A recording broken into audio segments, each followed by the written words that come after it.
And today on the show, we got Gunner Lindbloom, former street soldier of the Detroit Mafia. Thanks for coming on, man.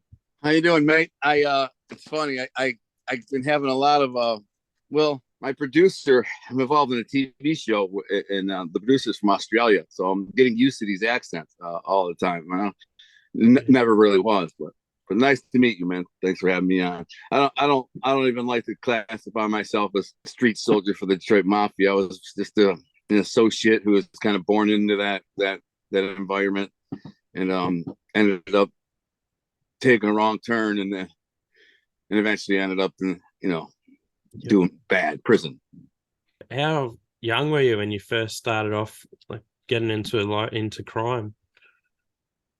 Um, so I I guess I was probably about 12 or 13 years old. But I grew up around it. My parents got divorced when I was 4, and I moved in with my grandparents in Grosse Pointe, Michigan. And in that particular neighborhood, it's a very wealthy kind of suburb of Detroit, and it's all the whole mafia was all condensed. It was the epicenter of the mob. My grandfather was part of that community. I won't say he was the mob guy. I don't think he was never like a mobster, but he was cousins with all these guys and friends with, and he grew up with all these mafiosos, and they liked them. They were his boys. They grew up together, and I don't really know his involvement.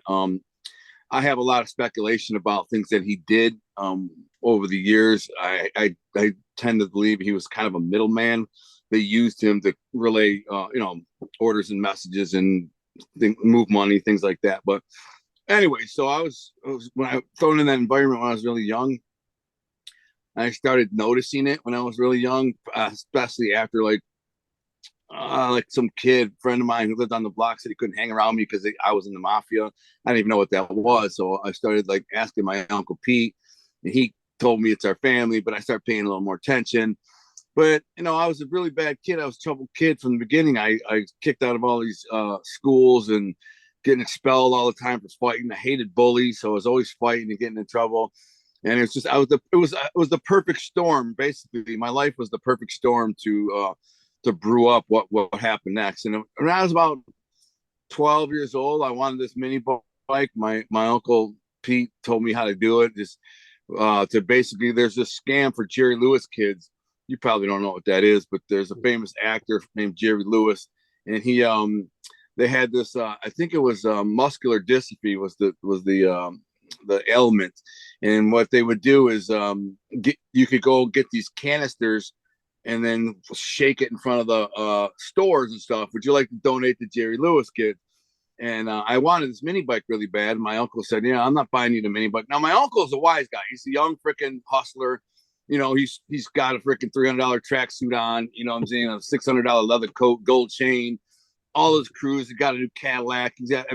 So I'm like, he's got the money. I'll ask him for this mini bike. I want this mini bike because I'm not buying a mini bike, but I'll tell you how to get it. So he tells me to get that can, shake that can, and I do it, and I make like $140. I buy the mini bike, and so I guess if you were to say what my first origins of an organized crime or crime, that was it. I was like 12 years old, but it just kind of progressed, and I really wasn't involved in like organized crime until I was, I got busted in a steroid ring, which was they called it organized crime. The media, the newspapers and the news said, when I got arrested, it said in the paper, organized or steroid or bust or arrest leads to organized crime. I don't know if they tried to imply it was the mafia or not, but there was a bunch of the guy who's running this big ring, this 55 guys, this huge steroid ring where they, I think there's $8 million was seized, 55 guys. He was a big Italian dude named, I won't say his name, Joe. Joe is his name. And so anyways, I was 17 when that happened. And so they didn't indict me in the federal, but the state had me on 2 hand-to-hand deliveries. They had me dead to rights. Somebody set me up, and I had sold a guy $5,000 worth of steroids 2 times in a row. And so I got indicted for that. And my grandfather bribed the judge, according to my uncle, I never confirmed it, but my uncle, who's the older, wiser uncle, said, "Don't worry, Grandpa's having lunch with the judge." And then afterwards, I said, "What happened with this judge?" He says, "Don't worry about it. It's done. Cost him 10 grand." That means to keep me out of prison. Basically 10 grand kept me out of prison. And then I got out of prison, and I did 6 months in the county jail. And after that, my life kind of took a turn for the, I forgot to mention before that, my uncle found a bunch of weed on me and found out that I was selling weed, and drugs were a no-no, and I thought I was in a bunch of trouble.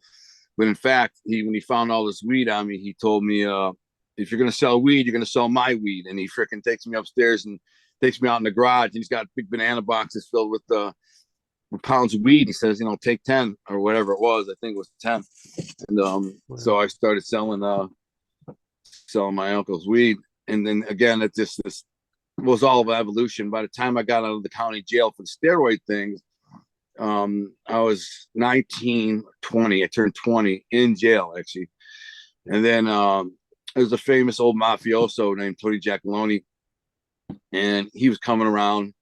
Anyways, I saw him at my cousin Nina's graduation party, and he asked my grandpa asked him if you could get me some work, find something to do for me. And he got me a job bouncing in a nightclub and working security at some poker games and casino nights. And then it just some things led to more serious things.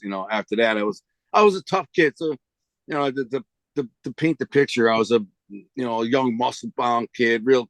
I won't say it was huge or nothing like that. I was like 200 pounds, ripped up. I did some bodybuilding shows, like, when I was 19, to give you an idea. So I was a tough kid, but my reputation was, everybody knew I was constantly getting in fights and fighting, and it was out there. My uncle would talk about it.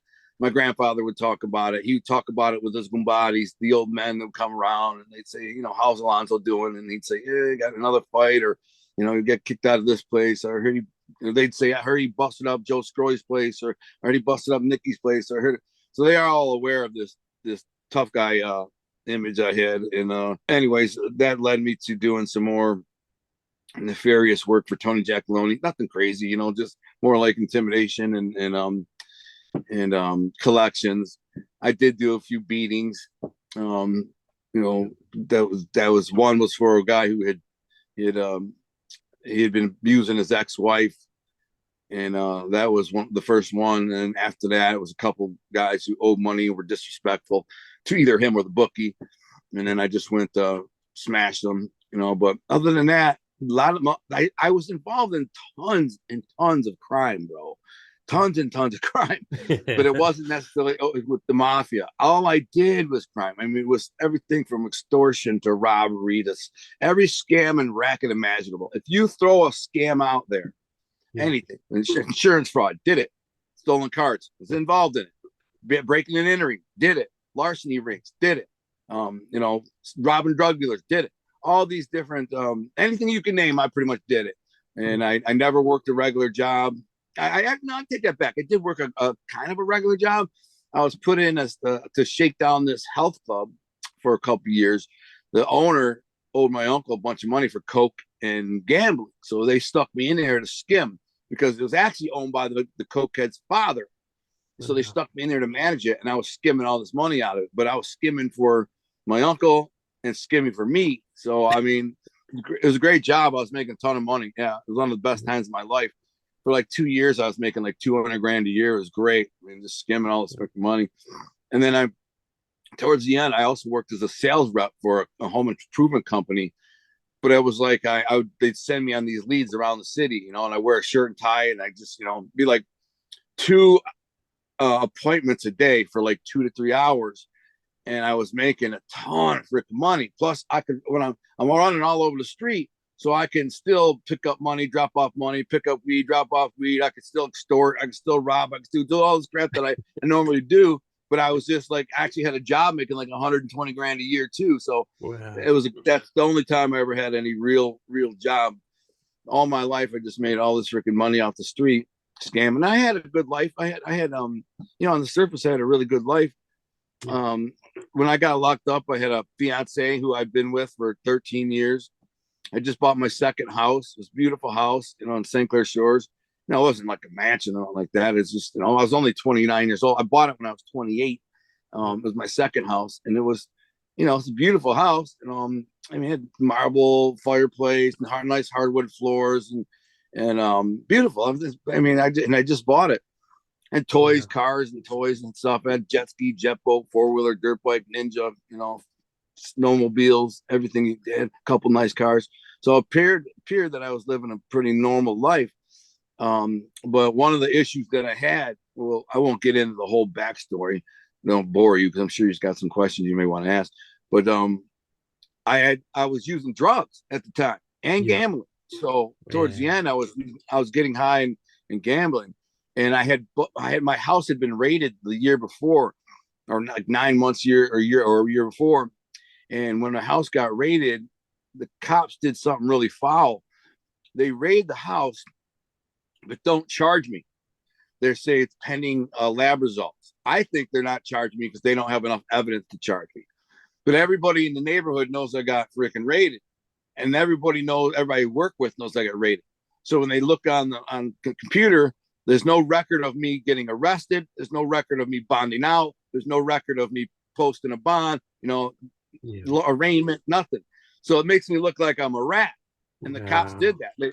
They purposely freaking, they raided my house and made me look like a rat. So then they followed me around for the next 9 months. And they followed me around in a helicopter, just like in the movie Goodfellas. Yeah. Just like that, bro. Just like that. It was crazy. One time I had just picked up a bunch of dope. Actually, I had just dopped off a bunch of dope. I think it was 6 ounces of heroin. And I pulled on a Sheener at 6 Mile right by Gratiot. I noticed this helicopter. It's kind of parallel.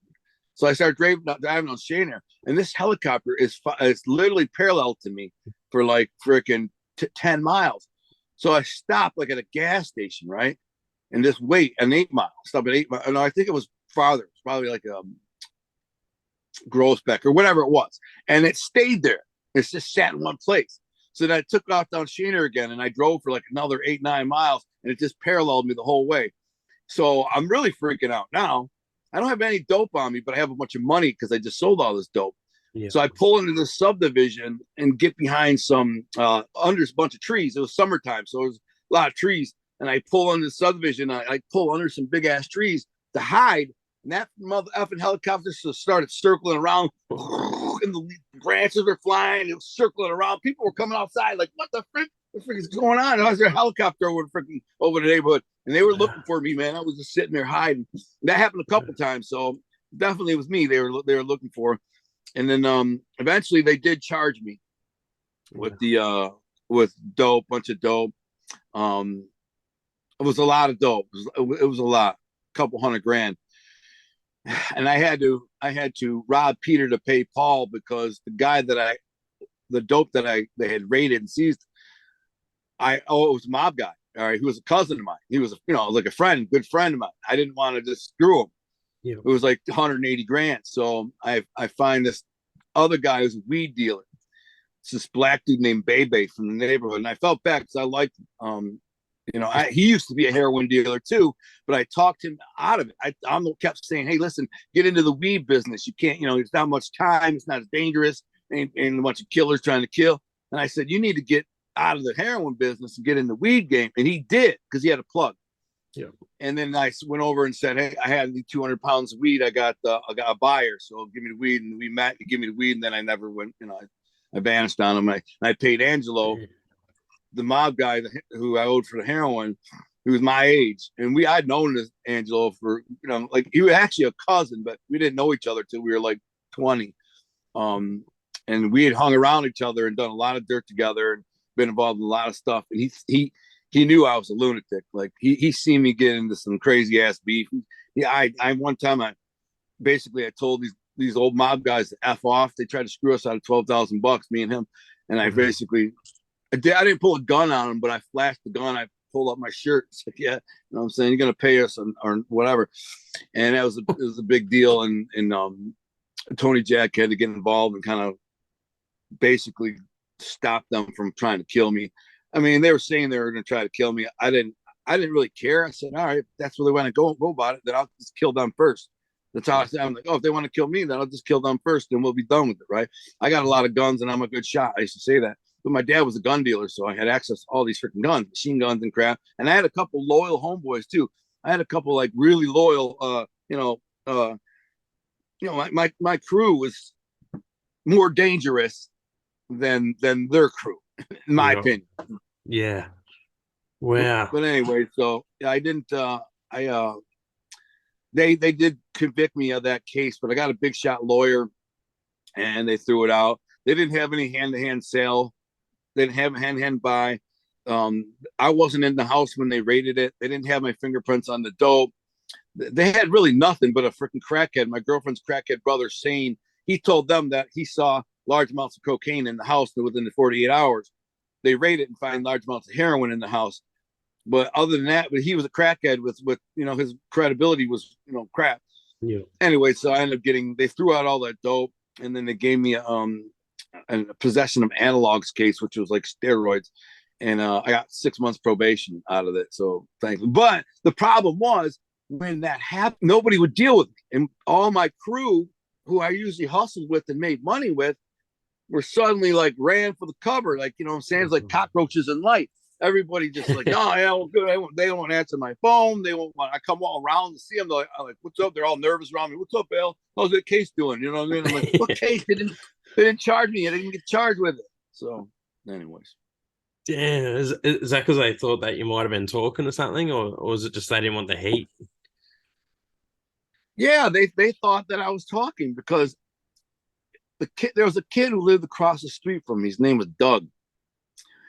And down a couple houses. He's a good kid. He's a stocky, muscle-bound, tough guy.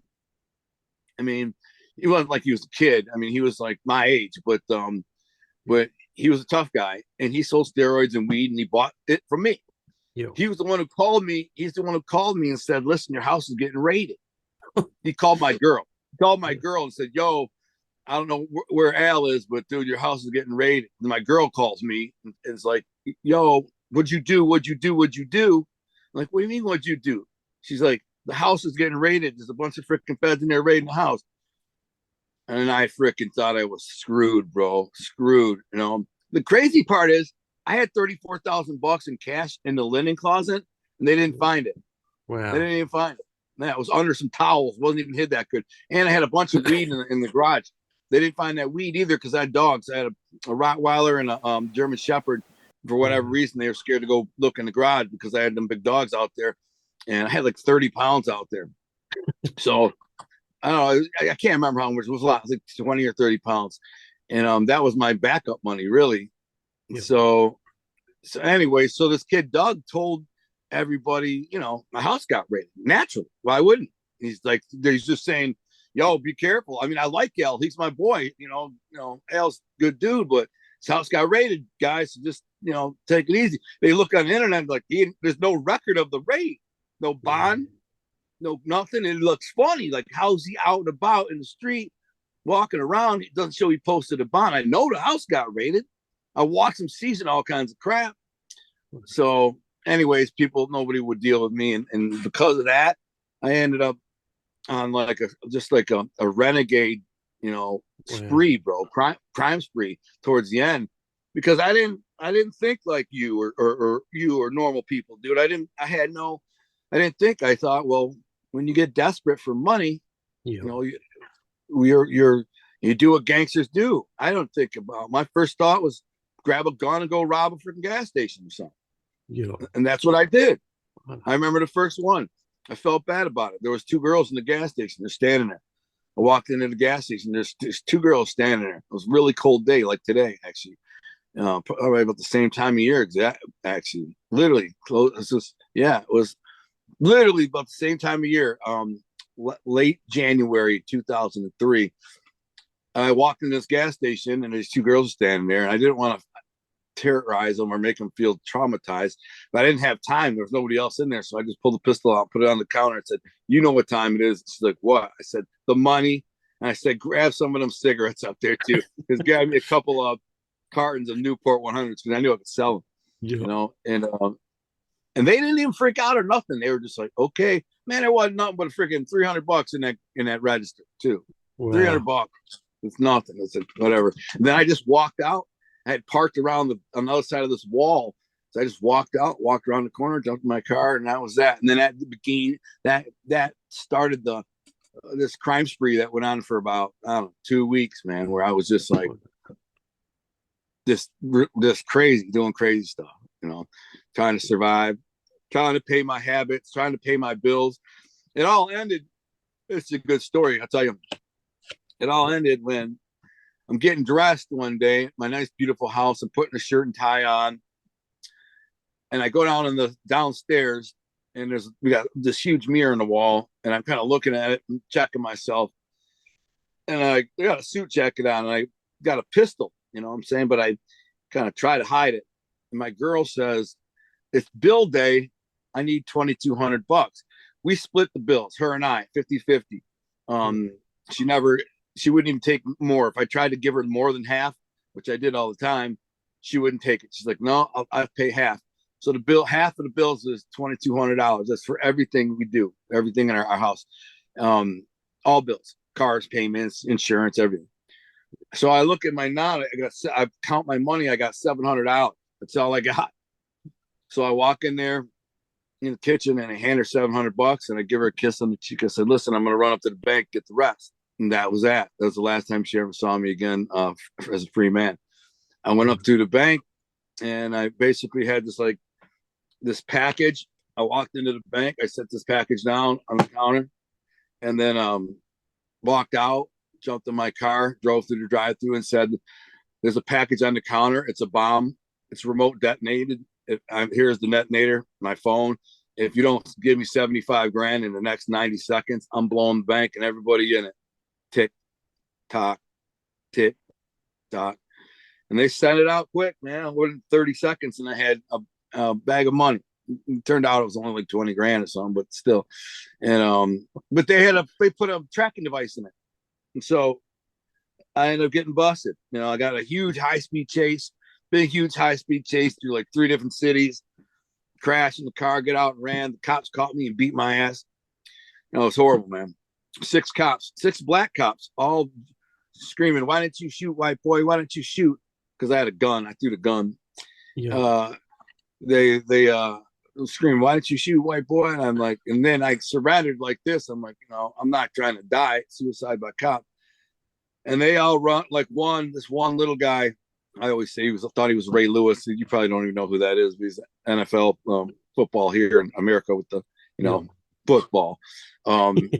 Anyways, he tries to tackle me and I kind of duck him, and he stands and goes up to kind of start running at him, dive on and hit me again. And I kind of just grab him and throw him in the snow. I was a bigger guy. I was exhausted. I was out of breath. I had nothing left, man. I was dope sick, completely dope sick. I hadn't had any dope that day. I'd just been in a high-speed chase, crashed the car, got out and ran. I just like, hey, I surrender. I got nothing left, man. That's it. And then I ended up slamming him. And then they all run up and they cuff me and then pull out their nightsticks and start pistol whip me and smash me. They beat my ass so bad, bro, that they had to take me after they took me to get fingerprinted. And I'm basically telling them in the jail that I see one of the main guys that were doing it. I call him Urkel. I said, I'm coming for your family when I get out. I won't be in for long. I said, you pussy ass mother effer.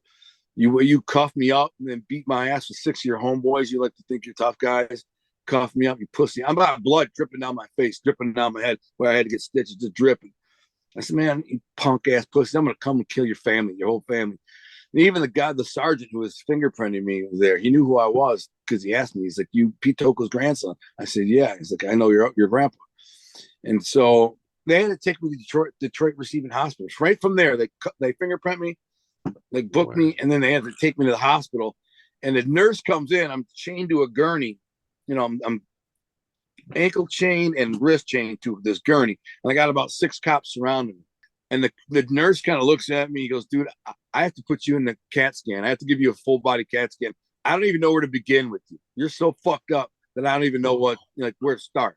I was that busted up, and I never seen nothing like it. Black and blue from head to toe within 20 Wow. minutes after my arrest. All just bruised, and I never seen bruises come on so fast. All over my ribs, my back, and then the next day I have to go to get arraigned like this. I get stitched in the head, and they bring me in for arraignment the next day, and there's a freaking the jury box is filled with camera crews. There's like freaking 6 different camera crews. They're all waiting, and I come in. They had ripped my shirt off me, so like my shirt was ripped right off. So it's like hanging on. I had to put it. It was the only shirt I had, so I kind of like wrapped it around myself. And they walk.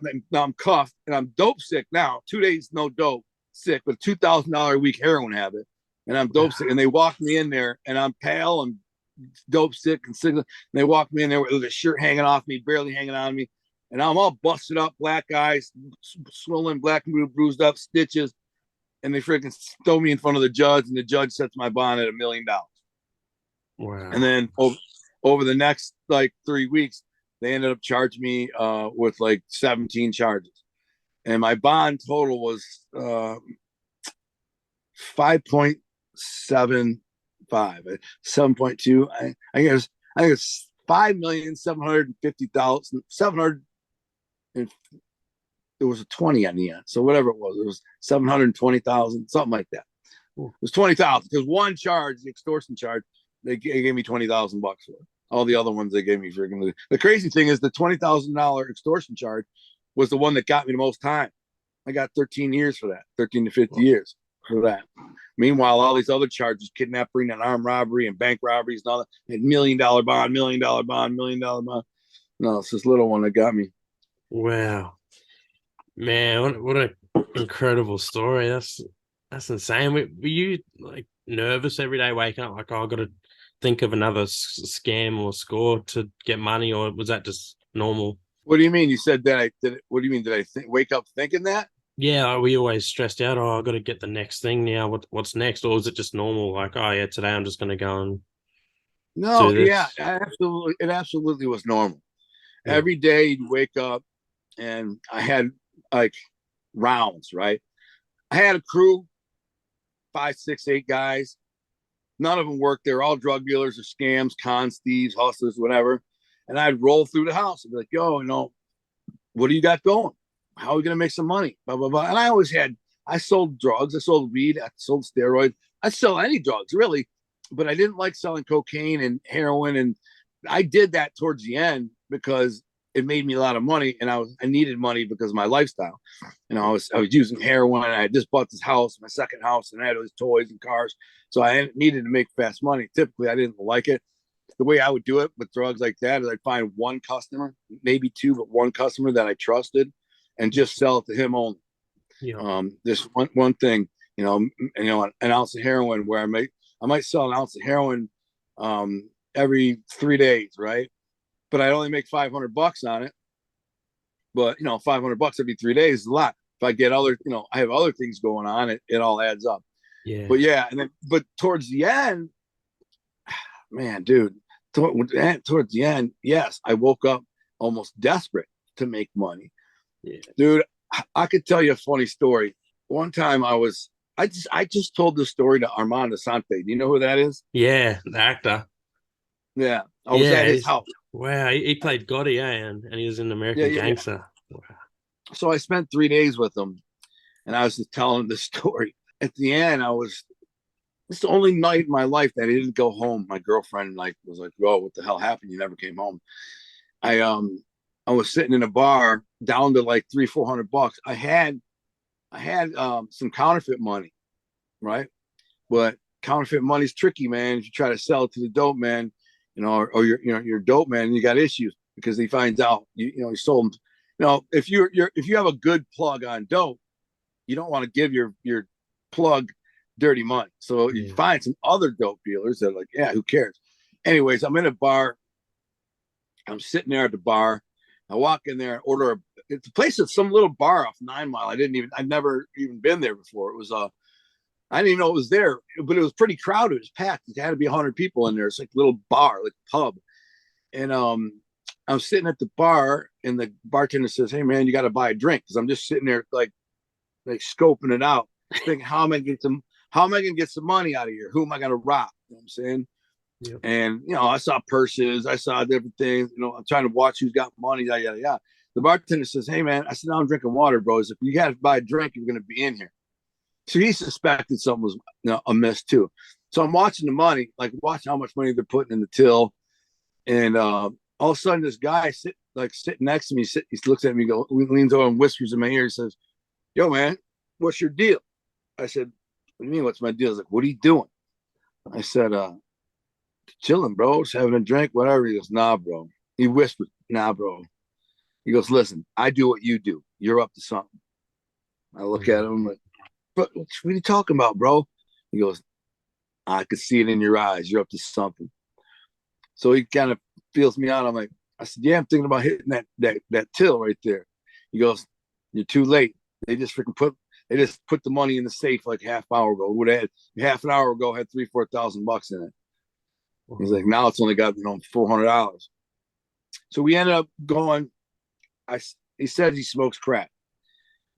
I said, "You got any drug dealers we can burn with this counterfeit money?" He says, "Yeah." So we go burn some drug dealers with counterfeit money. At some point, I'm down to where I have real money. I can't believe I'm not sure if it was real money or not. To be perfectly honest, it might have been counterfeit, but it looked real. And I go to order a sandwich at Tim Hortons. I go to order a soup and sandwich at Tim Hortons. Now, keep in mind, this is like 3 a.m. now. Me and this dude have been riding around all since like 10 o'clock at night, looking to scam dope dealers and rob. And I had a gun, you know what I'm saying? So he was a little nervous about me and my gun. I had a 6-hour 40 cal. And so I pulled through this drive-through at Tim Hortons and I order a soup and sandwich. I go hand her one of these counterfeit bills. And she's like, "I can't take it." I said, "Well," she's like, "I don't have the change." So I kind of go, "What the frick, man?" So I go down to a gas station with these Arabs down about a mile, and I have a real 100. And I said, "Hey, can you break this 100?" They won't do it. I'm like, "What the frick? I get some bullshit." So I go back to the Tim Hortons to the drive-through. I tell the chick, "Here, man, here's a real 100. Take my freaking money. I want my sandwich and soup." She says, "No, I'm sorry, I can't do it." I freak out. I pull out my pistol. I stick it through the window and say, "Bitch, give me my soup and sandwich."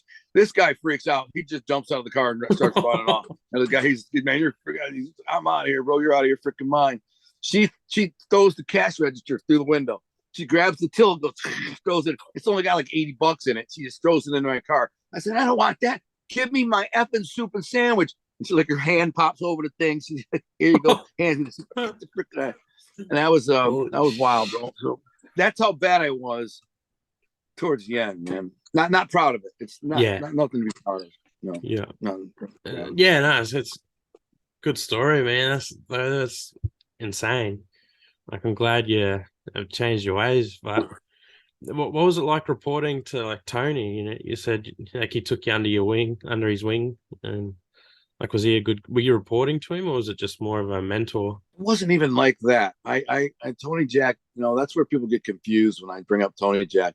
Like, they think that I was reporting to him or I was part of his crew. Yep. Tony Jack was just an old uncle, and Yep. I had a lot of old uncles that were mob associates or mobbed up, made guys. They're introduced to you as your uncle when you're a kid. They'd come to the door, they're in their house. My mom would say, "This is your Uncle Tony Jack." I would later ask, how's Tony my uncle? And this is right after that party, at the graduation party. And he's like, "His daughter married your cousin, my second cousin. My mom's first cousin married his daughter." But she's like, he's been Gumbadis, they're friends with my grandpa for 50 years, 60 years, whatever. They grew up in the same neighborhood, went to all the same parties or the same young men's club they were part of. They went to the same church with all the same. So they were Gumbadis. So to me, he was just an old man. He taught me how to play poker when I was like 10, 11 years old. And but later on, my Uncle Pete told me that he talked about him. He said, he's the one they think killed Hoffa. You know what I'm saying? That's what he told me. They think Tony killed Hoffa. Uncle Tony killed Hoffa. He's the number one suspect. And then, so I kind of asked around a little bit, and they're like, "Yeah, he's the street boss. He's the You know, basically he's the face of the mob in Detroit. He's the man. He's the freaking. He's basically the man. The boss, Jack Tocco, was the boss, but in all honesty, Tony Giacalone allowed Jack Tocco to be the boss, because if he wanted to freaking overthrow him, he could have. I'm sure he could have, because the streets loved Tony. I didn't know any of this. I didn't really know any of this. I just knew, okay, he's whatever. He's high level mob. I don't give a shit. But he liked me, so he liked that I was a tough guy, and there wasn't a lot of tough guys left in Detroit. There just wasn't. I could list off rattle off a bunch of names, but I can't and I won't. But basically, most of the younger generation guys, my generation or whatever, they weren't tough guys. They weren't carrying a pistol. They weren't robbing and beating and drug deals. They just were in. Their dads got them involved in white collar crimes, construction contracts, union manipulation, blah blah blah blah. Like racketeering. And God bless them. I mean, who wants to run around the street, beating and robbing and freaking having to scrape through life? They had it made. They're kind of silver spoon, whatever. I don't hold against them, but Tony liked the fact that I was one of these, a throwback kind of a guy who was freaking constantly fighting and knocking mother effers out and breaking jaws and getting arrested, going to jail. Man, I had 6-7 felonies by the time I was 17 years old, bro. I got caught with pipe bombs. Freaking another mob guy paid me $3,000 to pipe bomb this club, not while anyone was in it. He just wanted to send the guy a message because he was trying to buy it. And so I got busted with pipe bombs before I could throw the pipe bombs through the door, in the back door, through the window. I actually when I ended up doing it, I took a brick and smashed them through the window and then stuck the pipe bombs through the hole and then blew them up. But I had got busted on a fluke. I got pulled over for tinted windows, and the cops came, were searching my car, and they found I forgot they had the pipe bombs in the car. So I ended up getting a case for this pipe bomb. But this type of stuff that I'm getting caught with, and I already had some assault charges, interfering with the police investigation, malicious destruction of property, bunch of fights, and this stuff. Tony's aware of this, so he knows that. So when he says, "Hey, listen, can you handle something for me?" I said, "Well, what is it?" And the first time he said that was, he called me at 7:00 in the morning. It's real early in the morning. I'm sleeping. My grandmother says, "Tony's on the phone." Tony who? My cousin Tony who? I got 5 cousin Tonys and Uncle Tony. She's like, Tony Jack. I'm like, Tony Jack. So I could pick up the phone. And he's like, "Hey, he says to my grandmother, Gracie, hang up the phone." So she hangs up. And he's like, "What's up, Tony?" He's like, "Listen, I need you to handle something." "What is it?" And he tells him the story where there was a girl. I don't know if it was girlfriend or who she was to him, but her ex-husband had showed up, slapped her around, and then passed out. He said, "Can you handle this?" He didn't say what to do. He just, "Can you handle it?" I kind of laugh. I'm like, "Yeah, sure, Tony, I can handle it. Where's that?" He's like, "It's right by you. She's only a couple miles from you." I said, "Well, give me the address. I'll go there right now." So I go there. I put this big, huge gold nugget ring. I had this huge nugget ring on. And I went there and just pulverized this dude. Like, just really mangled him bad. Mangled him really bad. And of course, when I left, she told Tony, like, whoever that kid was, because I was only like 20 years old. Yeah. So like, whoever that kid was you sent, he was for no games. He just mangled my ex, put him in the hospital. So now Tony's like, "Oh man, Lonzo's a tough guy. He's not scared to get his hands dirty." And so every once in a while, he'd call me and ask me to do something. There was another time where he said there was a guy who had disrespected him and he wanted him in the hospital. So I went and put the guy in the hospital. The very next day, I found him. He was walking into his work, big burly guy, looked like a biker. He got out of a black Jeep Wrangler. And I went over there and stomped him out, beat him up, and I robbed him. It was funny because afterwards, when I was telling Tony the story, I said, "I got him." He crawls under the Jeep to try to get away, but he's so fat that he can't get all the way under. So he's basically half under this Jeep. And I could see his gold chain, big gold chain's kind of dangling because he's on his belly trying to shimmy under the Jeep. So I grabbed the gold chain. When I snap it off his neck, I made me think, what about his wallet? And I look and I could see the wallet in his back pocket. I said, "Give me your freaking wallet." So I take the wallet. I don't even look. I just I open it. I take all the cash out. I throw it on the ground. And I tell this whole story to Tony. And he starts laughing. He's like, "Oh, I sent you to put the guy in the hospital. I didn't tell you to rob him. Why'd you rob him?" I said, "I could use the money." He thought it was funny. You know what I'm saying? "You always use the money." I mean, it was right there. Yeah. So but that wasn't like I was like reporting to him and his crew or nothing like that. These are just odd jobs, one-off jobs. Yeah. What he did was he would give me I'd go meet him, and he would give me a name and number to call, and it was usually a bookie or a loan shark, and they were having trouble with somebody who wasn't paying, and they'd want me to go find them and make them pay. But I wasn't like just, oh, you gotta pay, I'm gonna kill you. It wasn't even like that, dude. I'd go find them and kind of work with them, try to figure out how we can get this paid up, because I wouldn't get paid unless they got paid. So I mean, it was pretty easy. There's always a way to figure out how to get money. You got to borrow, you got to sell something, you got to whatever. And it was a pain in the ass. I didn't like doing it, but I did it out of respect for Tony, my grandpa. Because my grandpa had said, Tony, can you get some work for Alonzo? And he did these minor things, working security at Wolverine or a Hillcrest for like casino nights, like these legal casino nights, but there's all bull crap. It's a scam. They have all these celebrities and high rollers and big shots in there. I mean, literally, like there's NBA players, pro boxers, judges, lawyers, prosecutors. They're in there gambling in a mob run casino night. Crazy. Wow. That's all. I was never like mobbed up on some kind of on some FBI profile of there's in this family tree. I was only 20, 22, 24, 25 years old. Yeah. And so I was nobody really big deal anyways, but I was close enough to where I got used for these things anyways. And I knew a bunch of guys. I just didn't care. To be perfectly honest, I didn't want to be in the mob. I didn't want to. My uncle told me the mob is a sucker's play. He's like, he told me this, my Uncle Pete says, you never want to be in the mob because that's a sucker's play where old men sucker young men into thinking it's some special romantic thing so they can basically get their money and tell them what to do. Yeah. He's like, so they prune them into thinking there's this like romantic world called the Mafia and you want to be part of it. And then they say, listen, you want to be all the way in? Good. There's this guy that I've been having problems with. You got to kill him. And after you kill him, we'll give you an oath. And then you got to pay me 25% of what you make every week. Good? And they're like, yeah, like good. I'm like, that ain't good for me. And I'm saying, I don't want some fat old man telling me what to do, or I got to give him money. You know what I'm saying? Yeah. So I was like, you know what I'm saying? It wasn't my thing, but I never wanted it to be my thing. Yeah, that's pretty crazy. You got to pay them to do the work. Yeah, exactly. And the plus, I'm half Sicilian. I'm what's called DeFeto. So I'm half breed.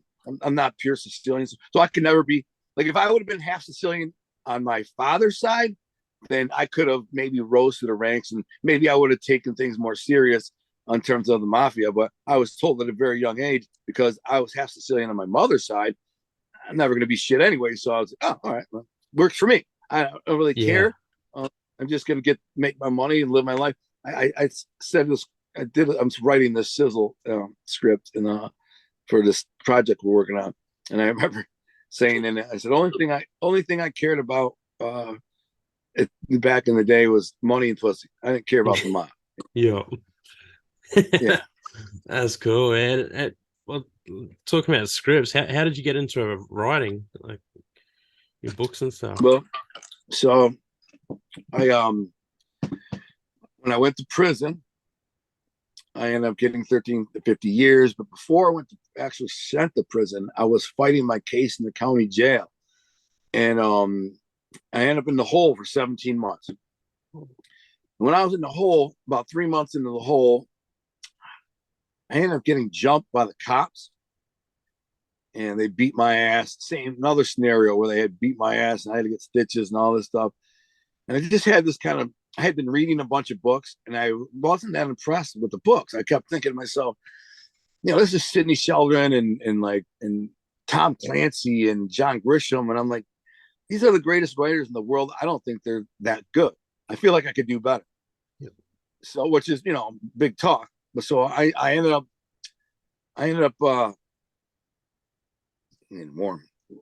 starting to write books in my mind. So they had a book cart would come through every couple times a week. And they're always like, I'd always grab a bunch of books. The cop would say, you want books, Lindbloom? I said, yeah. And I always grab 2, 3, 4 books. And then one day he'd come through and he's like, you want some books? I'm like, no, I'm good. He's like, why? You love to read. You're always reading. I said, no, I'm writing books. He says, you're writing books? How you writing books? You ain't got no paper or pen. I said, I'm writing it in here. Yeah. I said, so he said, yeah, sure, pal. You're just writing books in your head. Yeah. So I wrote like my first 3 novels while I was in the hole for 17 months in my head. I wrote Wow. the whole story, start to finish. And then I got to prison and I started writing, and I sat down, started writing, and I didn't stop writing for 13 years, essentially. I wrote 9 novels, and it was nonstop writing. And then, I was letting guys read my novels in prison, and they were all like blown away, just like, and that means nothing until you read one of my books. Once you read one of my books, then you'll understand what I mean. Anyone who's read one of my books will tell you that they'll say blown away. So Yeah. these guys read the books and they're all like, dude, I've been in prison for 20 freaking years. I've read 10,000 books. I read every day, all day. Your book's the best book I've ever read. That's incredible. I don't even know how that's possible. You're just some convict in prison who locks down the hall for me. And that's the greatest story I've ever read. Yeah. And thank you. And I start hearing that over and over and over and over, to dozens of times. And that's what makes me think, hey, I'm doing something. I'm onto something. Yeah. So do you know how I met my wife? No, was she a publisher? It's through that I've seen somewhere. She worked for a publisher. No, Yes. she my friend, halfway through my prison sentence, my friend started a Facebook page and for me, and I had never even seen Facebook page. I was this is 2009, so I didn't even know what Facebook was. He said, you want me to help you start a Facebook page, maybe connect with some old people from the neighborhood, maybe some girls, just something. I said, yeah, bro, I love that. I don't have nobody. So, because I only had like 2 friends that supported me, literally.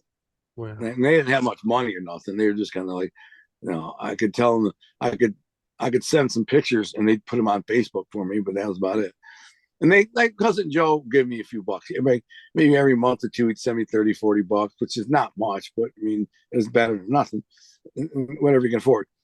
So a girl ends up seeing on my Facebook page that I'm in prison and writing novels. She worked for a publisher. And I really probably shouldn't give all the story away, but I'll just give you a brief prelude. And so she started writing, and as she had an interest in reading one of my books. She was a huge reader herself, huge reader. Spent her whole life reading, and so I mean, on levels that most people won't understand. When she was 4 years old, she read the entire Little House on the Prairie series. So she 4 years old. Yeah. So she like read every book in her library. It's crazy. So then she read my book and was blown away. And she said it was the best book she ever read. So she wanted to help me get it published. So we started writing, and we wrote back and forth and began to get to know each other a little more and more and more. And then the letters became more and more frequent. I had no romantic intentions with her. I just was like trying to be myself, a regular dude, just being honest. I'm in prison. I got 7 years left. I'm not here to try to impress you or woo you or romance you. I just being myself. Turned out we had everything in common, and we had a lot, everything in common. And so we both wanted to live up north, out in the woods on a homestead. We both loved camping and fishing and traveling and outdoors and trivia. We both like obscure trivia, books and writing. It was bizarre. So we got to know each other better and better, and eventually fell in love. So she fell in love with me and said, I want to wait for you to come home. I said, well, if you do that, would you marry me? She says yes. And I married her the day after I got out. Wow. And started my life, published my books. My books shot to I think it peaked at number 28 in the world in organized crime, which is pretty good. Yeah, there's a lot of them. I mean, it did really well in the beginning. I slack on my marketing now, but it did really well. And I remember Amazon was like suggesting it next to The Godfather, like recently people who purchase this, and it's like my book and Godfather, That's and that was awesome. pretty cool. Yeah, I took a screenshot of that. I still have it. Gift suggestions too is another one. But anyways, so my books did good, and I launched a clothing company called Our Thing Apparel, which this is Nice. when I get going. If you can see our little logo there, Yeah. it says Our Thing, and then whatever city you have, if you can see, like I'm from Detroit, so mine says Detroit. Our logo, Our Thing. But anyways, that's what we do. We do leather jackets. We have track suits. Matter of fact, I got dope ass tracksuit right here.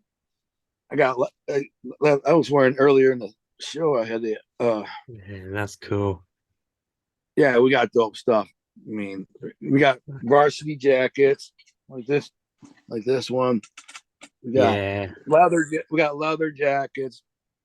We do everything. So I started that, and then ended up with a radio show, and now working on a TV project. You got questions? If you have any questions, feel free to. Yeah. How do you keep on top of everything? Like your clothing, your writing, TV, radio?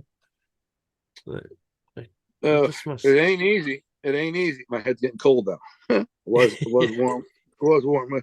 It's not easy. But I have my wife. So my Yeah. wife is my sister own but I work from home, so does she. So we work 10 feet away from each other. And I'm Wow. on the couch typing away all day. She's on her at her desk typing away. And if I need help, she can help me. It's symbiotic, very symbiotic of us. But living up here in the middle of the woods, like I haven't shaved in a week. I don't even leave the house. I don't think I've left the house. I don't think I've left my property. I don't know, since I went to LA a month ago. Yep. You know what I'm saying? Yeah, that's I just living don't the go. dream though. You're like you're doing what you love, and that's cool.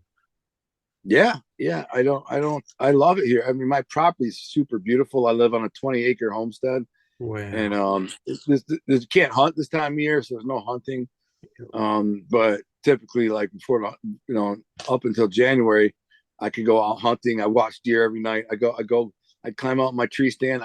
200 yards from my house, 200 meters from my house, I'd walk out there, climb into my tree, and within 5 minutes, deer start showing up, Wow. walking by me. And all evening for 2 hours, next 2 hours, you might see 10, 12, 15 deer just walking by me or under my tree. They don't even know I'm there. I'm just up in this tree. And I literally just got up there 5 minutes before they show up. So I've got it timed perfectly. So I know when they're coming. That's a lot of fun. That's awesome. I'd Yeah. love to live on acreage too, man. That's so cool. Yeah, it's a good life. I can't complain, man. Life is, you know, they say when life deals you lemons, make lemonade. I Yeah. like to think that's what I did. You know what I'm saying? Yeah. I've done some speaking engagements, like inspirational speaking.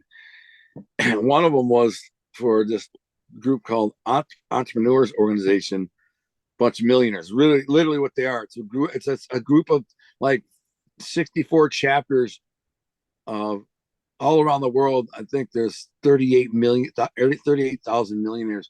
And anyways, they wanted me to talk about how I used long-term planning to create the life that I have today. And it was easy because I sat there, and back when I was in prison, I said, I have this gift as a writer Yeah. um, that I can use to kind of, if I use this gift and don't give up on it and keep going and like literally maximize this gift I have, someday it will create a life for me that is a good life. This can create me a comfortable, happy life where I don't have to commit crime. I don't have to do dumb stuff. So I just kept using this talent over and over and over and over and over, getting better at it and better at it and better at it and better at it. And that's how I use long-term planning to create the life I have today. Now I have a beautiful wife, I have a beautiful home. I'm not rich. I'm not rich by any means, but I have the means to be, as they would say, rich. Like both of my books have been optioned for feature films. Wow, that's cool. And so also the TV project I'm working on, if it goes the way it should, and I think it will, then it will spark an emotion, a chain of events that will change my life. Now, the money will be good. It's not going to make me like crazy millionaire, like winning money. It'll make me a lot of money, but it'll sell me. My books will sell a lot, potentially millions of units. And then some major studios say we want to either make this a Netflix series or HBO series, or make it a movie. And then I'll get the big money. Then I get many, many millions. Yeah. So it's all part of the game. So I mean, I could have went the other way in life, in prison. Have you ever done prison time? No. Good. Yeah. God bless you. God bless you. Thanks, man. Nah, couldn't imagine, man. That's crazy. I know people who have, and I've never done anything like that. Good. Be proud of yourself. You should be proud of yourself that you didn't. I think one of the things is with one of the reasons I wanted to talk to you and do your show, because I wanted to talk about the art of writing. I told this whole my backstory with the mob and association with the mob. I told all that freaking hundreds of times. It's not that remarkable. Everybody knows that. Everybody's heard of it. But I think with your show, one of the reasons I said I'd do it, because your show focuses a little different about the artistic approach of the arts, whether it be writing, music, whatever. Yep. My point, I guess I wanted to say is, if you think you have a gift, first of all, there's two things you got to do. If you think you have a gift as an artist, put it out there and let people sample it and let them see what they say. Now, if you get a bunch of people saying, wow, that's incredible music, or don't go to just your parents or your girlfriend or your brother or your family. Go to random people. Just put it out there. Say, what do you think of this? Is this any good? And you got to just writing with me. It could be beta testing. I put my sample chapters out. You want people to be honest, because honesty, if there's something wrong with what you've written or the music you've made, you want to know what's wrong with it. You want to know how it could be better. Don't worry about hurting my feelings. You know what I'm saying? That's the problem. So many people make something and then they present it, and the people don't want to hurt their feelings because they present it to their loved ones, their friends, their family, and it's garbage. That's why so many crappy books get made, so much crappy music gets made. That's why they don't have any success. But if you tell someone the truth, man, this is bad, because then you can go back to the drawing board, start over, and fix it. So I think that's super important. So to actually put yourself out there, and B, let people critique it. You know what I'm saying? And C is, what if you discover you have a natural gift for something and you're very talented at it, don't throw it away. Don't throw it away. Don't stop doing it. And the most important thing is, and this is the biggest problem, we'll call this D. Everybody's going to tell you can't do it. Everybody. Your friends, your family, everybody. Except maybe 1, 2, 3 people. Those people are going to be the ones that know you the best. And they're going to go, you know what, man? You can do it. If anybody can do it, you can. Because you are talented. You are ambitious. You are driven. You can do it. So I got your back. What can I do to help? If there's something I can do to help, I'm in. And that might be, you could come back with, it's going to take $20,000 to do some marketing. And I'd be like, well, I don't have 20,000, but I could lend you 2,000. Will that help? Yes, that will. Take the 2,000, use it for marketing. But the people who go, no, that'll never happen. You're wasting your time. I would never lend you money. Are you kidding me? You're going to crash and burn. You don't got to tell, blah, blah. Cut them out. Cut them away. Say goodbye. Wish them the best. They can still call you once in a while or text you or hit you on Facebook once in a while. But take them out of your inner circle. Take them out. Be done with it. Over. Say, I don't care if this is your parents. If you have a dream and they're saying you can't do it, they don't believe in you, and you believe in you. If you believe you got the talent to do it and the ability to do it, and another thing is present them, by the way, with a roadmap too. So if you decide this is what you want to do, make yourself a roadmap. And I tell people to do this. Write down your gift, then your goal. You write down your goals down here. Gift, goal. What are you going to do to get to that goal? First step, I'm going to go here. Just like a mob family tree. First step, do this. When I achieve that, I'm going to go to here, do this. When I achieve that, I'm going to go do this up there and do this, and come back down and do this. And that, and you work your way down through it. As you go, you'll get closer and closer and closer to that goal. And then one day, the naysayers, the people who didn't believe in you, the people who are saying, you're going to be sitting there and they're going to be telling everybody they even know you. Yeah. They know you. I know this guy. I used to be good friends with him. Why ain't you friends with him now? You ain't friends with him now because you sold him out. Yeah. They'll be bragging. They'll be bragging to everybody, even your haters. Even your haters will brag they knew you. And that's the other thing. By the way, that we'll call that, we went A, B, C, D, E. E. Possibly the most important thing is haters. So Armand Assante told me this. He's like, if you don't got haters, then you're doing something wrong. Yeah. Because people only hate on winners. Losers hate on winners because the winners won. And by definition, when you win, you leave behind people who lost. That's why you have winners and losers. So you're definitely going to have them, no matter who you are, what game you're in, what business you're in. Doesn't matter what. You're going to have a small handful of people who are very jealous and they hate you. And they're not going to like you because either you're good at something, you have a story to tell, could be you're better looking, you're more athletic. It doesn't matter. There's always going to be, and they're small. And the thing is, normal people will look at their hate and go, oh, this is just a very petty, jealous person. Like, they don't realize that's the funny thing about haters. They'll attack you on Instagram or social media or YouTube, whatever. And the rest of the world who are normal, they look at the hater and go, oh, this is sad. It's a very jealous, petty person. You know what I'm saying? Now the rest of us will go, well done. Congratulations. You're doing good. You're making it. You're making a move.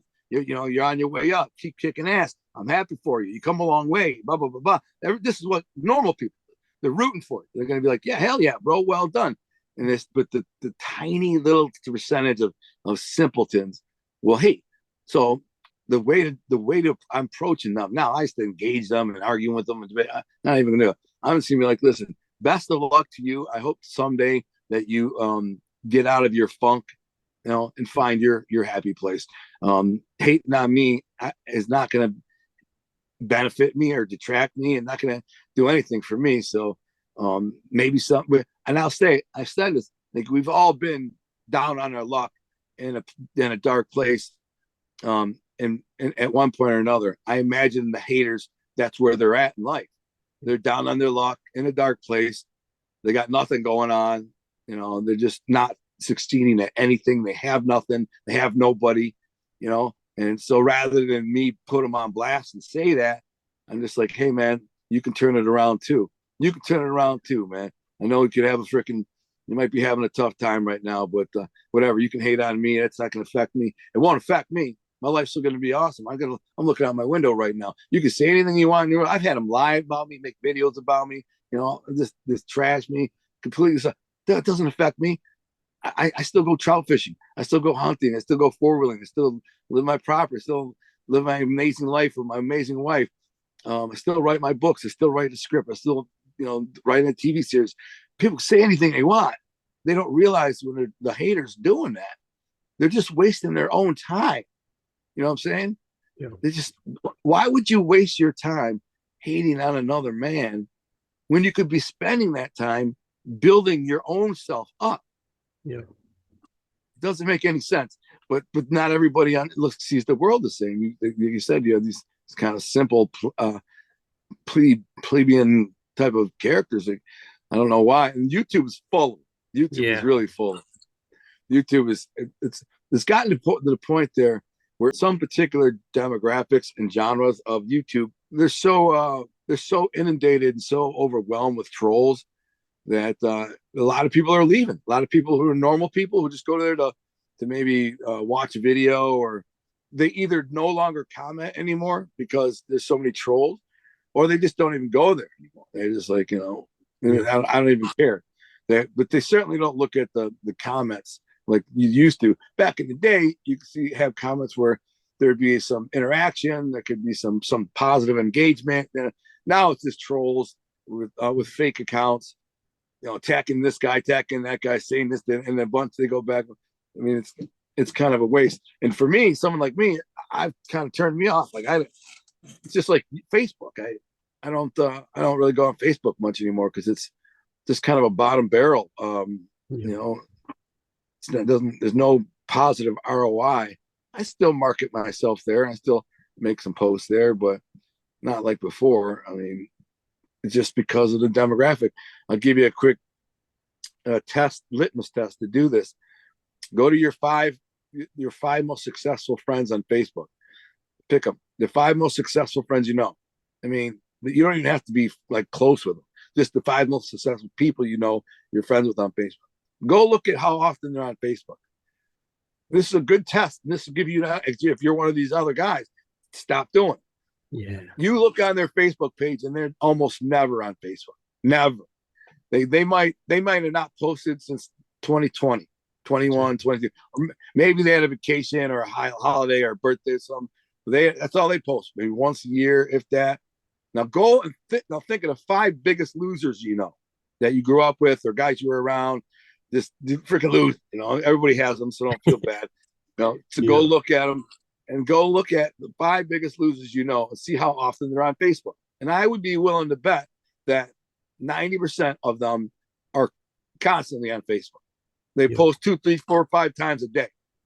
Memes and political stuff and blah, blah, blah, blah, blah, blah. You don't want to be one of them. Yeah. So stop doing it. Distance yourself. If you got to promote yourself as far as PR or something, that's one thing. If you get, like, I promote my radio show, I promote my apparel line, I promote my books, something like that. That's one thing. If I do something remarkable, like, now let's say I go snowmobiling, for the day, and I go fly into the woods. It's a beautiful snowy world. I'm flying. I might post little videos. And this is what I did today. Snowmobiling. It's beautiful. It's something you want to share to inspire. But it's just like, look at my cat. I mean, yeah, probably not. Probably shouldn't be on there. Yeah, for sure, man. I agree with you. I'm glad you brought up talking about writing too. I love writing, and I can't wait to. I got your book today as well. I got it. Oh yeah, did you get the ebook? I got the one on Audible, but I'll probably end up getting the ebook as well because I like to read it as well. Yeah, the ebook. Excuse me. The Audible is great. It's volume 1, but there's no audiobook for volume 2, so you're gonna have to read volume 2, which is the most important part of the story by far. So you have to read it. Yeah, for sure, man. It'll be awesome. What advice would you have for someone who wants to first start out writing a book? I don't want to say anything that's going to sound pessimistic. My advice is, I've always told people this: if you're going to start writing a book, I want you to approach it like you're about to tell a very detailed story to your mother or your best friend. Just sit down and start telling the story. So sit down and tell the story. Don't worry about the writing. Don't worry about the syntax and grammar and spelling and none of that. Mom, listen, you're never going to believe this. The story, all right, back when I was in college, me and my friend did this. It was just kind of day. It was dark and gloomy. It was thundering. We had just come from such and such. I had a little bit of money in my pocket left over from so-and-so. Blah, blah, blah, blah. Start telling the story like this. Like you're telling your mom. And then we get to the point. I turned to Mike and he said, and then he looked over at me and he said this. And then he replied, blah. So you're telling a story. Try to tell a story just like you're envisioning it in your mind as you're telling your mother or a friend or someone very close to you, where you won't have a complex about, the writing. You can always go back and polish the writing later. My advice is to write, sit there and write. I mean, not everybody's born to be a writer, but I would say of all, I my radio show, I have two guest authors on a week. I would say out of those authors, maybe 1 out of 10 are real authors. They should be authors. Yeah. Then you have some. I just make another 1 or 2 who might have wrote a good book because they had kind of a crazy story. They're not great at writing it, but they have a kind of crazy story to tell. So that I'll count that too. But when I mean author, I mean like novelist. Most of the people who write, they shouldn't be writing. And that's the reason why they self-publish and not get published through, Penguin Books or something like that, or Putnam or Bantam or Random House or whatever, because they really shouldn't be publishing a book. But I'm not saying that you don't know if you're that guy until you try. You know what I'm saying? Yeah. So sit down and start writing. I mean, but I guess the best advice I could give to anybody who wants to write a book: read more. The more you read, the better you will be at the general delivery of a book. I mean, this is my volume 1 of my book. It's 530 pages, I think. 526, 7, 8 pages. So tell your story. Tell the story. Don't be afraid to tell it, man. And don't get a complex about worrying about the quality of your writing. F that. Just tell the story. You can always go back and polish it up. There's always editors. What's your top 3 favorite books of all time? The Sicilian is one by Mario Puzo. It's hard for me to pick between. Robert Ludlum's got like 5 books that I really like. It's funny. Somebody just brought up Rage of Angels by Sidney Sheldon, which is really good. I could pick that. But I think there's a couple of books, like even the Jason Bourne books and stuff. I think I like those type of stories because they're so well written and so complex in the plot that they're I like to be mind blown, man. I like all my books are where at the end of the story you're just like, what the frick? You just can't believe, you think you had it nailed, you think you kind of knew what was happening, and all of a sudden, boom, you're like, what the frick? No way. And it's right under your nose the whole time. Yeah, I like that. That's the best ones. How'd you get across to meet Armand Assante? That would have been awesome. We're working on a project together. Yeah.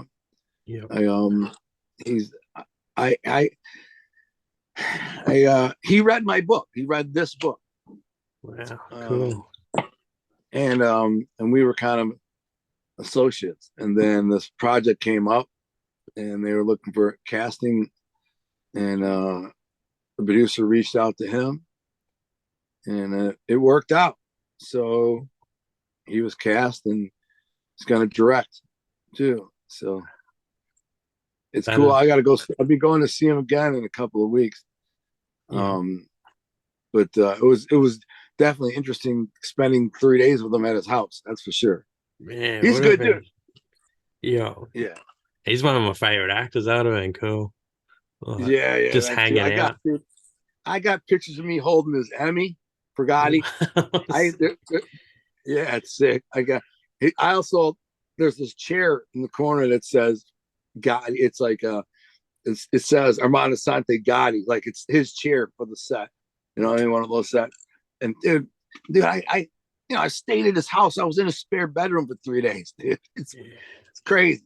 It's just pretty cool. He was, and me and him became friends too. We were just like, he was very like we're boys. So I could call him right now, and he'd answer in first ring probably. He was like, "What's up, Gunner?" I mean, that's cool. He told me flat out. He's after the 3 days of me telling him stories. At one point, he was like, "Gunner, you're the most remarkable person I've ever met." Yeah. He's like, you're the most remarkable. You live the most remarkable life I've ever met. And he's like, I can't believe you're even alive. I said, yeah, me neither.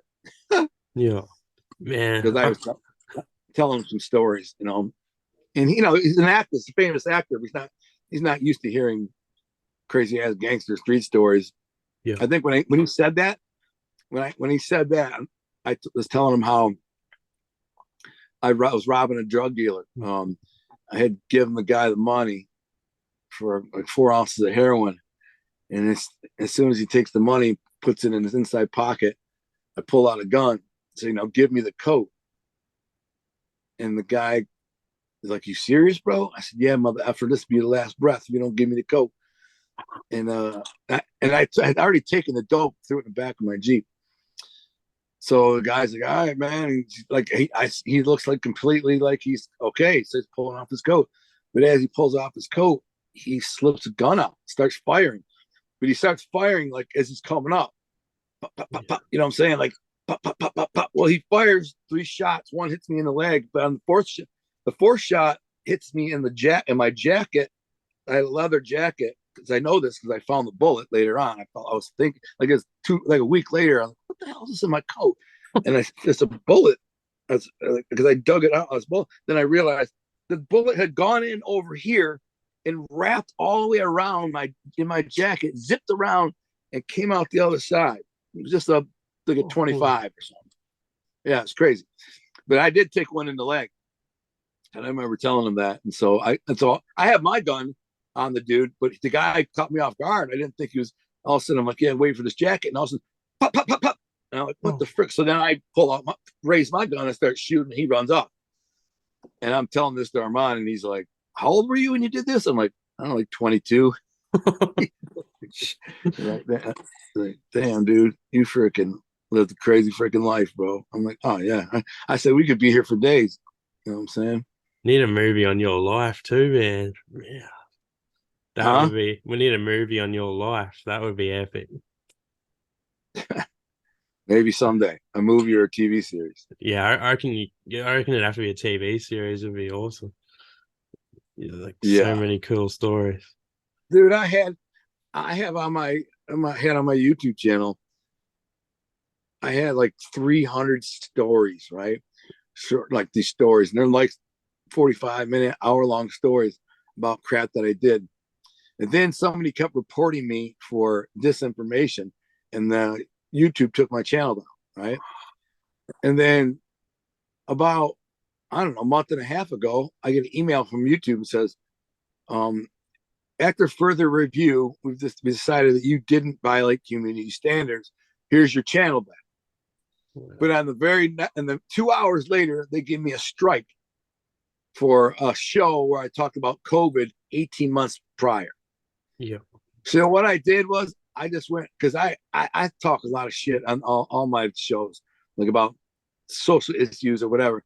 So I just had my wife go through and take out all of my videos out, all my videos, like 800 videos down, and like all 300. But I had like 300 shows that I can. So now I'm kind of re-recording some of them.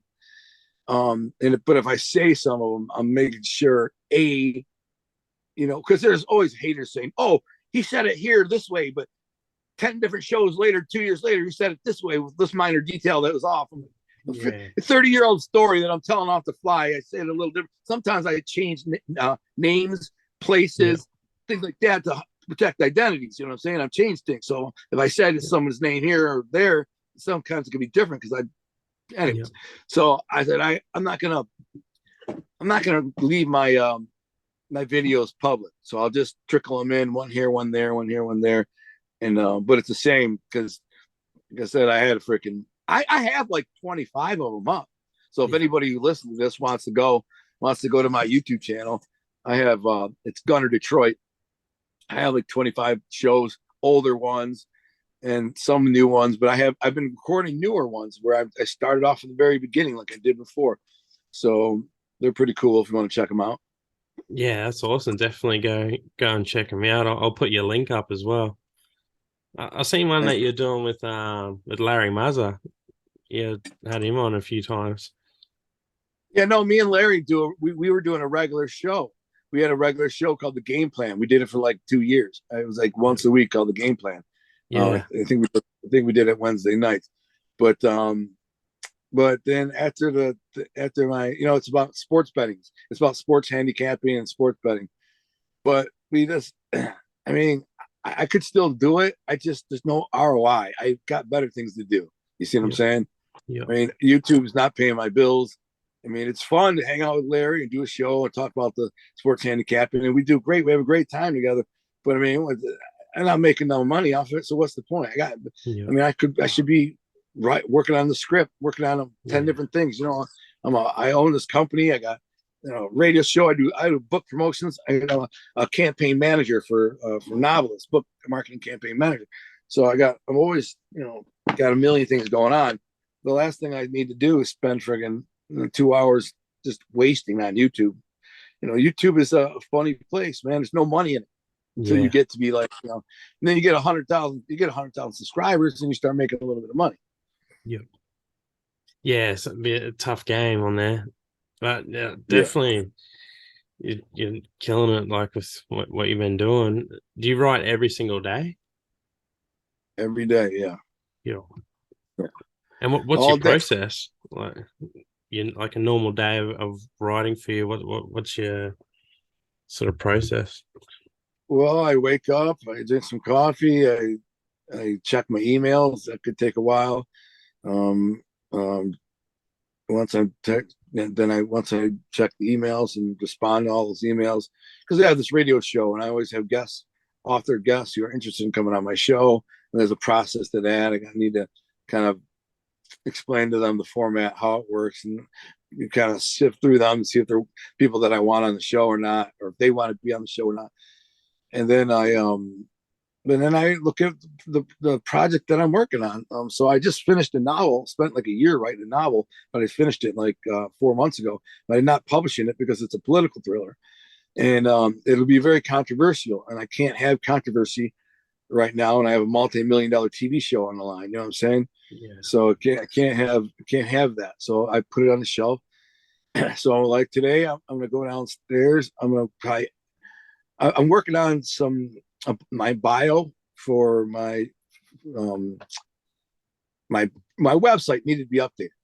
I wrote this freaking 13-page bio, but I'm thinking I'm not even going to publish that. They want me to have a little more mystique and mystery, so they don't want me to put the whole story out there. So I'm going to do a short, like like 1.5-page bio. Got to finish that. I have the sizzle script that I'm writing, which is the dialogue that will be between Armand Assante and the actor for the sizzle reel. I have to finish that, and then I have the script itself. I'm like 2/3 done with it, but it's a lot of work still to be done, and so I have to. Yeah, it's there's a lot of freaking work there, man. It's tricky because here's the trickiest part of I'm not I'm a writer, but I've never written a screenplay before or a script before. This is my first ever script. These guys are blown away. Even Armand Assante said it's unbelievable that you've taken to it so well so quickly. I'm like, oh, I'm a natural writer, but here's the problem, man. When you're writing a TV series, right, and it has an arc, a big arc, right, and this is the beginning and this is the end, the grand resolution. This happy ending or sad ending or whatever it is. This is the happy ending. You work the story from here to there in 10 episodes. But let's say, hypothetically, you get 5 episodes in on a Netflix series, and Netflix says, dude, this is doing really well. We love it. We want to do another season. Yeah. So now I have to rewrite the entire ending. So what I have to do is, from the jump, write the story in a way that I can leave myself an out. You see what I'm saying? Yeah. So I have to leave the last episode or two with a window where I can start to write in an alternate ending, one that doesn't end the story on in episode 10, when in fact leaves it open for another season. Yeah. That's very, very hard to do. Very hard to do with no end in sight, with no, Yeah. you don't know. I mean, so basically, if they like it, they get a few episodes in and they think it's dope, they like rewrite the whole thing. Yeah. That's Yeah. tricky. That'll be hard. Yeah, you should just kind of adapt to whatever they want. It's definitely tricky. I have to, as I'm writing the script, even as I'm writing the pilot script, bro, I have to leave that window open. So I have to be thinking about episode 10. In Yeah. episode 10, am I going to write the resolution in, or am I going to write more of like a cliffhanger for season 2? Yeah. So I have to be considering that in episode 1, and it's very hard to do. It's very complicated, complex process to try and write a 90-minute pilot with this in mind. In mind that either it could end, the series may end at 10, but I'm not writing like that. I'm writing it with the intention that it's going to have multiple seasons. Yeah. That's the plan. That's my plan. That'd be awesome. Yeah. Is there any writers who you really look up to, like your favorite? Yeah, I look like screenwriters and stuff like that, or just writers. Just writers. Any? Yeah, I love Robert Ludlum, Tom Clancy, Mario Puzo, of course. I think a screenwriter like what's his name? What's the guy who wrote Goodfellas? Oh, What's his name? My friend Larry got a picture of him with. You got a picture of him with him. he wrote Casino too, I think. Yeah, exactly. His name is Jerry. Jerry something. I'll quickly check. But he's just a good writer. I think right now he's working with Terry Winter. Larry's working with Terry Winter, who's a very very good writer, really good writer. Yeah, he worked on The Sopranos as well, eh? Sopranos, Boardwalk Empire. Yeah. He's actually going to be writing Larry's TV series. Wow. So that's cool. Nicholas Pileggi. That's it. Nick Pileggi. Right. Yeah, exactly. Yeah. Nice guy. Cool. He's a great writer. I mean, I don't know. There's a lot of great writers who write novels. Yeah. I don't know that many screenwriters because I never really paid attention. I should. Yeah, definitely. Well, you're entering that world now, so you'll be definitely meeting a few awesome ones, I reckon. I hope. Yeah, for sure. What's your top 3 movies of all time? Just did a show, Wise Guy Wednesday show about this. Godfather #1. I'm gonna call it as a series as a whole, as one. Yep. And I think that's just because there is a certain affinity I have towards it, that world, because I was around it, had a certain connection to it, and there's a lot of little aspects and elements of it that resonate with me because of my childhood and stuff. So there's that reason. And then after that, I think Saving Private Ryan, maybe. Yeah, good choice. Or Dances with Wolves, or Terminator. It's like a 3-way tie. Yeah. Yeah. Terminator. I love Terminator. Yeah, Arnold Schwarzenegger is awesome. Yeah. Gotta love him. I just loved Terminator. The writing in it was amazing. Yeah. Paradox. What else do you do? Like, you train and just keep busy constantly? That's it. I'm 49 years old. I lift weights and stay busy, man. Just I have an amazing wife. I have a lot of fun with my wife. We travel and we do a lot of it's bright here. We do a lot of camping. I'm a huge fisherman. I'm obsessed with trout fishing. And right this time of year, it's freezing cold here. It's all snow and freezing here now. But in a few months, it'll warm up, and then me and my wife will go camping every couple of weeks and go trout fishing and adventuring and have fun for like 6 months. That's awesome. Yeah, that's cool. I love fishing too, mate. Like, just yeah, pretty much love all the same stuff you do: riding, fishing. Just like, yeah, you're a cool guy, man. Thank you. And I won't keep you too much longer, man. I'm sure you got stuff on. I've just got a couple more questions, if that's all right. Sure. Your top three musical influences, like either albums or musicians. Cool G Rap, Yep. Tupac, Eminem. Nice. Yep. I love all them too. I did an interview with Tupac's brother. Really? Yeah, Mapreem. It was That's pretty cool. cool. I met Tupac. Really? Yeah, I Wow. met him when I was at the All Star Cafe in New York City. Crazy story. I um I won't get into the whole backstory why I was there, but there was a basketball player named for the Phoenix Suns named Wayne Tisdale. He played bass guitar for a jazz band called Mo Jazz. I ended up getting tickets to go to this album premiere party where they were shooting a video for this album premiere. And I go in there, and sure enough, freaking Pac was there. He was wearing like a suit, a, like a black tie suit. And he was sitting at a table with like three, four dudes, and they all had girls. And I couldn't believe it. I turned around, they're right freaking there. I'm like, and it's that table says there's a thing that says reserved for Tupac party. And I Wow. said, and I go, Pac, and he goes like nods, and I said, man, you guys need to lighten up, man. You need to have a drink or something. He looked like you're not having any fun. And he goes, "You right, dog. You right." And he grabs his bottle of champagne and pours a glass. And I ran out of there, like I ran up looking for my boy. He's like, dude, I just talked to Tupac. It was crazy. He's like, he ain't here. And he walked. I said, because he was on a bottom, a lower level, but it was only like 5 feet down. There was a railing. So I said, come here. And I walked my boy over. My boy looked like Shaquille O'Neal. Literally looked like Shaquille O'Neal. Like just, in fact, he did an impression of Shaquille O'Neal, and people thought it was him. He was Wow. 6'6", not 7, but he was looked just like and sounded like Shaq. I said, "Come here, Shaq," and I said, "Look," and right down, right like 5 feet away was Tupac and his boys. They're all sitting there at this party. He's like, "Freaking no way!" But yeah, and then he was killed. He was killed about 3 weeks later. Wow.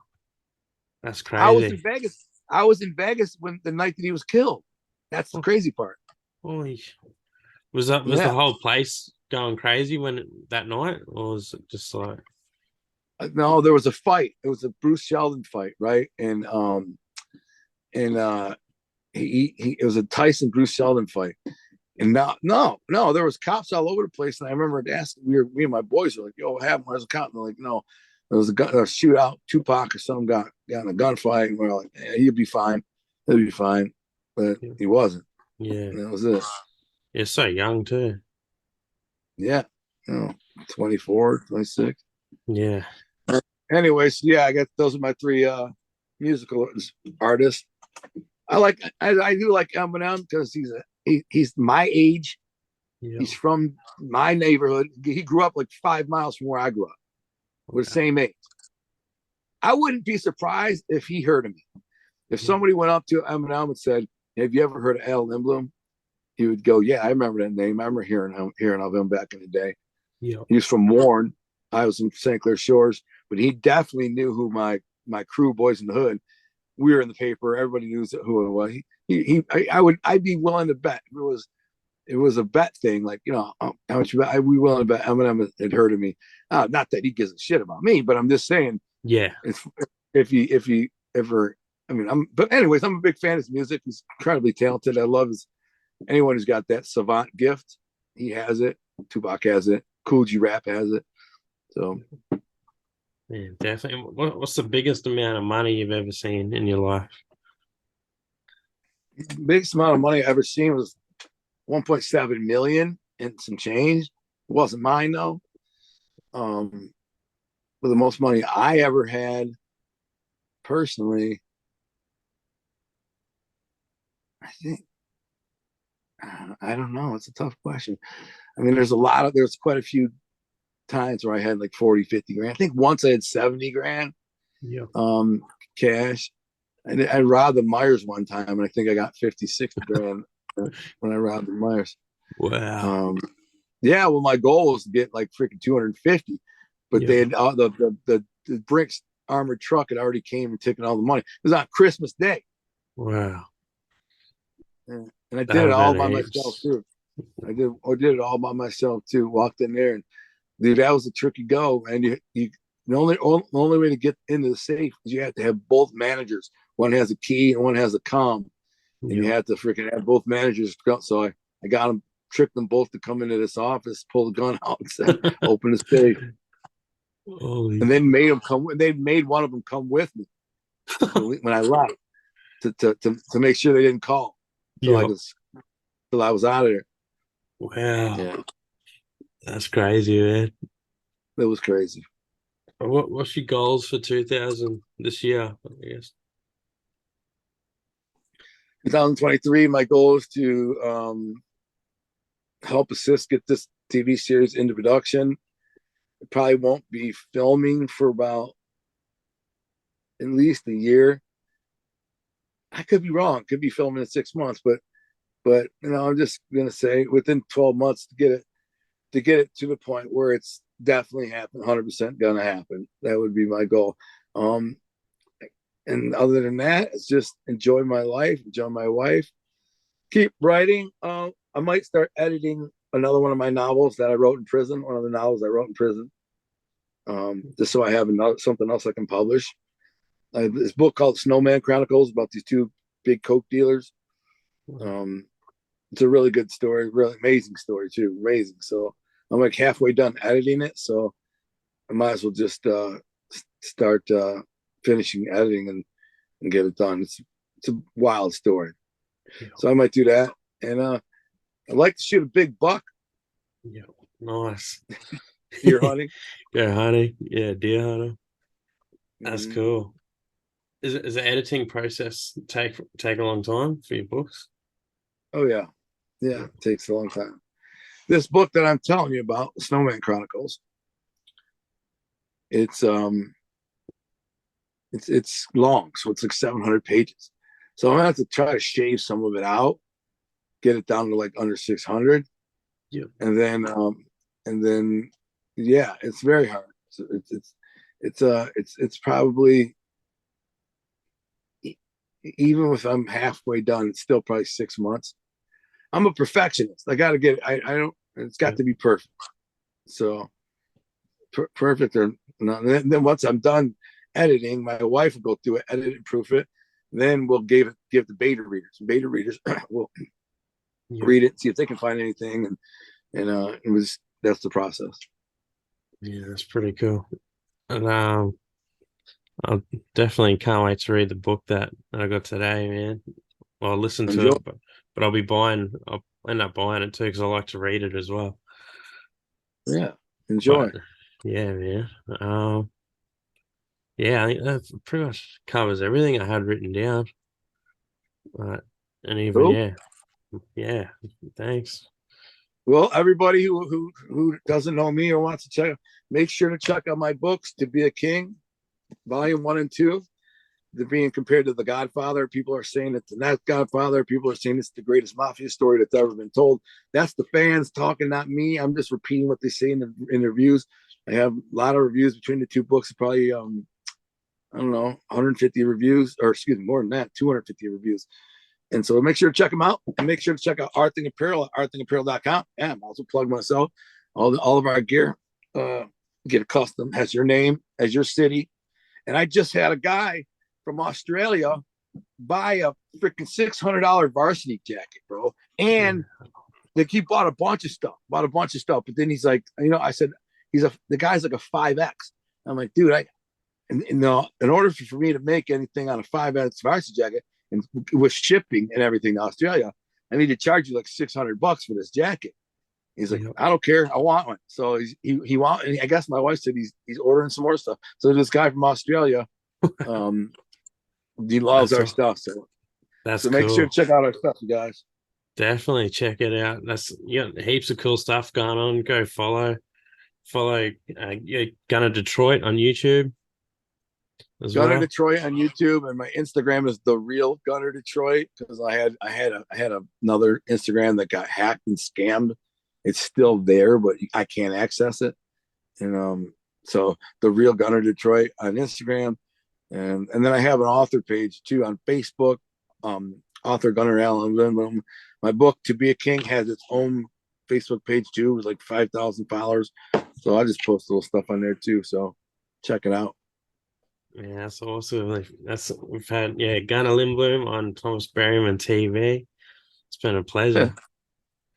Yeah, thanks, man. Thanks for having me. I hope I can inspire some people and to think, hey, man, if this guy can do it, anyone can do it because you can. Yeah, you've inspired me too. Like, I'm motivated now. Good. The mission accomplished. Yeah, for sure, man. I love it, man. I have one more question. If I wanted to ask you, do you know anything more about Hoffa? Was that definitely mafia related? It's definitely mafia related. Yes, Yeah, yes. Tony, my uncle Tony was the number one suspect in that Jimmy Hoffa murder. He was the what the FBI said he was the going to meet him that day, but he didn't go meet him. He went somewhere else, and the FBI had followed Tony, yeah, and he didn't go anywhere near Hoffa. He was the bait. He was the bait. He took Tony was supposed to be going to meet Hoffa, and the feds were like, oh no, because everything was wired up. They had everything was wired. So when Tony was supposed to go meet Hoffa, the feds went on Tony and are watching, and he ends up going to the gym. and he and so meanwhile the real hit team has got Hoffa, get bound and gagged and they kill him or whatever. I don't know anything about nothing. I never asked Tony about it. I didn't care. I never asked any of these guys. But I will say this: Detroit Mob is very good at disinformation, and they're very good at keeping their secrets quiet. That's what I can tell you. They're very good at it, and it's just by design. They're extremely quiet, extremely aloof. They don't share their business. Like there's a lot of mob groupies and mob experts, and these geeks and YouTube, and they think like if you can't, you can Google it. It's not. If you can't Google it, it's not there. It's not real. If it's not in a court case or Fed file, it's not real. That's how absurdly stupid they are. You know what I'm saying? It's a secret society of gangsters and killers and bad guys. They didn't do a crime, whether it's me or the next guy, and then file a report and then put it out there what do they call it? The wire and say, yeah, by the way, Gunner beat up a guy for Tony today. Just need everybody to know. Put the record down. Blah, blah.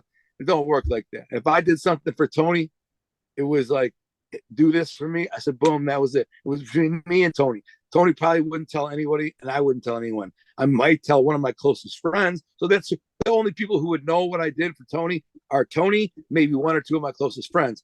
But they're not on YouTube 30 years later going, yeah, I remember the time Al told me today he did this for Tony. I mean, it don't work like that. So It's the same thing with the Hoffa thing.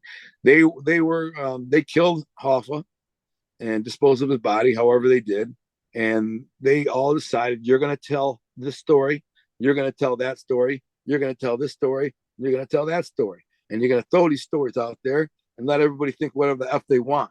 While we know the truth. So you got 3 or 4 guys who knew the truth, and they all put fake stories out there. And that's why you got Michael Francis thinks it's this, and you got this guy thinking it's that, and this expert thinks it's this, and that expert thinking that, Don Moldovi or whatever, and Scott Bernstein. And they're all they're doing is reading files, bro. They're all they're doing is reading the same files that everybody's. It's just bullshit. They don't know nothing. They don't know. They're not in there getting nothing from the street. And even there was an underboss who kind of agreed to come forward and talk to the feds about stuff like that, and he didn't know because he was a dunce. So they didn't tell him. They didn't like him. They didn't tell him. They said, "Oh, this is what we did." So he tells the story to the FBI that it was buried in Jack Tolkien's property here. So the FBI goes and digs up the property and it's not there. So I mean, they didn't trust him. They didn't like him. They lied to their own underboss. The only people that knew were people that knew, and they took it to the grave. Now, I'm not saying that they might have told their sons. There may be. I would wager that there are. There is somebody around today. Could be the boss of the Detroit Mob. He's a perfect example. His uncle and father were involved in it. So they may have told him the truth, and he's still alive, but he's never going to share it. And I mean, I'm never going to share it. Yeah. I mean, if you wanted the most sensationalized story in the world right now, if you wanted to become the most famous person on the planet, Jackie Giacalone, who's the Detroit mob boss, is the boss of the Detroit mob today. If he came out and went to the FBI and says, "I know, I could tell you where Hoffa and you know, I could tell you where Hoffa was or what happened because my uncle told me or my dad told me," he'd be the most famous person in the world by tomorrow morning. Yeah, In the for world, sure. he'd be the most famous person in the world. Yeah, But it'd go crazy. he won't do that. I don't think he'll ever do that. But No. maybe he does on his deathbed. You know, Yeah. maybe as he's getting old, you know, I don't know. I think that would be awesome if he did. You know what I'm saying? Yeah, that'd be pretty I cool. don't. I could care less. He's not going to be responsible for any, you know, nothing. Yeah. But I don't think that'll ever happen. Anyways, man, that's that. Yeah. Yeah. Yeah, I just thought I'd ask you your thoughts on that, man. But yeah, I feel motivated having talked to you. And yeah, it's been great, man. Yeah, it's cool. I love the writing and everything. It's cool.